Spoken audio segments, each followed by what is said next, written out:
Hello hi നമസ്കാരം. പൊടിയൻസിൻ്റെ പുതിയൊരു വീഡിയോയിലേക്ക് എല്ലാവർക്കും സ്വാഗതം.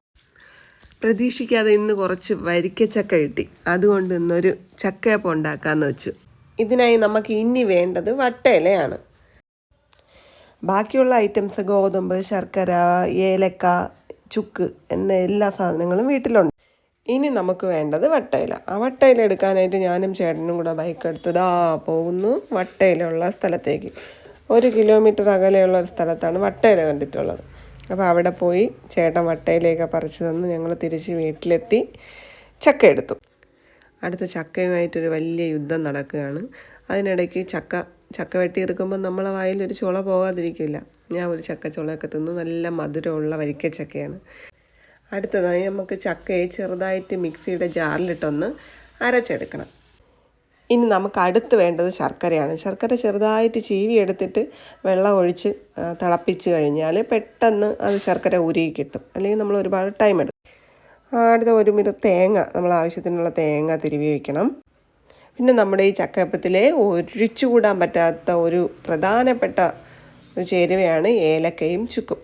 അപ്പം ചുക്ക് നന്നായിട്ട് നമുക്ക് പൊടിച്ചെടുത്ത് ഏലക്കയും ചുക്കും 1 സ്പൂൺ പഞ്ചസാരയും കൂടെ ഇട്ട് മിക്സിയുടെ ജാറിലിട്ട് ഒന്ന് അടിച്ചെടുക്കുക. പഞ്ചസാര ഇടുന്നത് പെട്ടെന്ന് അത് പൊടിയായി കിട്ടാൻ വേണ്ടിയിട്ടാണ്.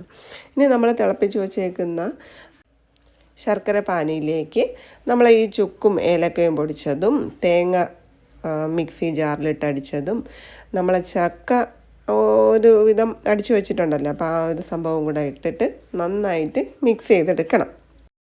ഇനി അടുത്തതായിട്ട് വേണ്ടത് ഒരു നുള്ളു ഉപ്പ് നമ്മൾ മധുരം ബാലൻസ് ചെയ്യാനായിട്ടാണ് നമ്മൾ ഉപ്പിടുന്നത്. അതിനുശേഷം നമ്മൾ ആട്ടമാവ് കുറേശ്ശെ ആയിട്ടിട്ട് മിക്സ് ചെയ്തെടുക്കുക. മാവ് മിക്സ് ചെയ്യുമ്പം ഭയങ്കര തിക്കായി മിക്സ് ചെയ്യരുത്, കുറച്ച് ലൂസിന് വേണം നമുക്ക് മിക്സാക്കി എടുക്കാം. അടുത്തത് നമുക്ക് മാവ് പരത്തിയെടുക്കണം. ആ പരത്തിയെടുക്കുന്ന സമയത്തേക്ക് അടുപ്പിൽ വെള്ളം വെച്ച് അത് തിളയ്ക്കുമ്പോഴത്തേക്ക് നമുക്ക് വട്ടയിലേക്ക് കഴുകി വൃത്തിയാക്കി മാവ് പരത്തിയെടുക്കണം. അപ്പോഴേക്കും നമ്മൾ വെള്ളമൊക്കെ തിളച്ചിവിടെ റെഡി ആയിട്ടുണ്ട്. ഇനി നമുക്ക് പാത്രത്തിൻ്റെ തട്ട് വെച്ച് കൊടുക്കാം. ഇനി നമുക്കിത് ഓരോന്നായി പാത്രത്തിലേക്ക് ആക്കാം. എന്നിട്ട് അരമണിക്കൂർ അടച്ച് വെച്ച് വേവിക്കാം. നമ്മൾ അരമണിക്കൂറിന് ശേഷം മൂടി തുറക്കാൻ പോവുകയാണ്. ആഹാ, എന്താ മണം, ആ ചക്കയുടെ മണം. അപ്പോൾ നമുക്കിതൊന്ന് ചൂടോടെ കഴിച്ചു നോക്കിയാലോ. നല്ല സോഫ്റ്റായിട്ട് കുഴച്ചതുകൊണ്ടാണ് ഇലയിൽ നിന്ന് നന്നായിട്ട് വിട്ട് മാറി വരുന്നത് കേട്ടോ.